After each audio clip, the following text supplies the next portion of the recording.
ये कसूर किसका है मेरा कि मैंने दिल तुम्हें सौंप दिया, या तुम्हारा कि तुमने पलट कर दिखा भी नहीं। मैंने चाहा कि तुम्हारी खुशी मेरी दुआ बन जाए, पर तुमने मेरी दुआ का हाथ भी छोड़ दिया।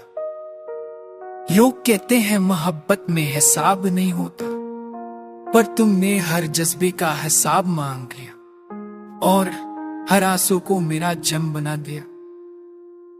काश तुम एक बार ये कह देते मैं तुम्हारे लायक नहीं, शायद ये खामोशी से कम तकलीफ देता।